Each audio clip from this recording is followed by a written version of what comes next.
All right, I'm here with the grumpy gamer himself, Ron Gilbert. How you doing, Ron? I'm doing good. So you guys are showing The Cave here at PAX. It's kind of an adventure game in platformers clothing, you know? I mean, you play it by running left and right and jumping around a lot and stuff, but the puzzles are very much like, you know, find this item and use it on this other thing and kind of like off-kilter logic stuff. Did you set out thinking I want to make a platformer or thinking I want to make an adventure game? Yeah, I definitely wanted to make an adventure game. Okay. I knew it was definitely a hardcore adventure game, but the thing I wanted to do though was I wanted to make running around fun.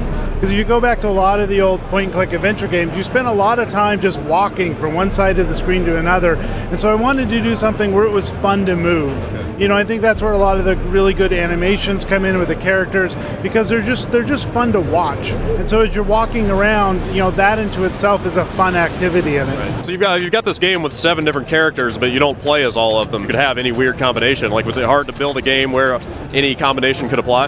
Yeah, it was. That was probably the single hardest thing with the game, is really thinking about that you've got these different characters, and you know, we do a lot of stuff where, you know, characters can solve puzzles in different ways, and trying to think of like, well, you know, here's another solution that the hillbilly can do, or here's a way the hillbilly can do something that means there's a whole bunch of puzzle solving you just don't have to do if you have the hillbilly. So we do a lot of stuff like that. Plus, you know, inside the cave there are these entire areas of the cave that are themed for the characters. So for the hillbilly, there's this whole underground carnival that you come across, and so there's a lot of designing, you know, those types of things into it as well. Okay. Are those areas you're only going to see if you're playing as that character?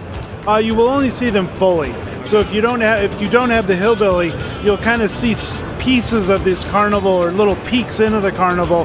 But because you don't have his special ability, you can't gain access to the carnival. So we'll definitely be teasing all that stuff as you're going through it. Were you designing a lot of the puzzles yourself, or was it a collaborative effort? Was there like a grab bag, everybody throws item names into a hat and you pull them out and start sticking them together? Like, how did that stuff get designed? Yeah, no, I didn't do it all myself. There was another designer, JP, and he and I worked closely, and another guy. And so, you know, we did a lot of, you know, design brainstorm meetings where we'd spend, you know, 3 or 4 hours in a room just coming up with all sorts of puzzles and then kind of culling through them and figuring out which ones were working and not working. So, yeah, I mean, I think in designing adventure games is always a collaborative effort, because you just need a lot of brains thinking about all these weird puzzles and coming up with stuff. Sure. Do you feel, I mean, you know, you're not done with the game yet, but do you feel an attachment to these new characters you've created? Do you feel like there's like, I hate to say franchise potential because it sounds so shitty and businessy, but you know what I mean? Like, are these characters that you feel like you've created with a long future ahead of them that you could kind of parlay into other games? Yeah, I mean, I spent a lot of time in these characters. You know, I started out, I had a whiteboard in my office, and I had about 30 characters written up on it.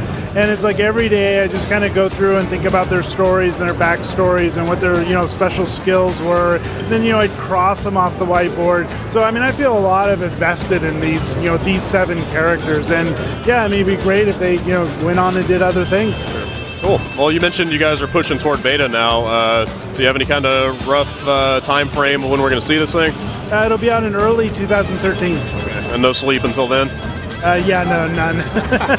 Cool. All right, Ron, thanks for your time. Yeah, thank you.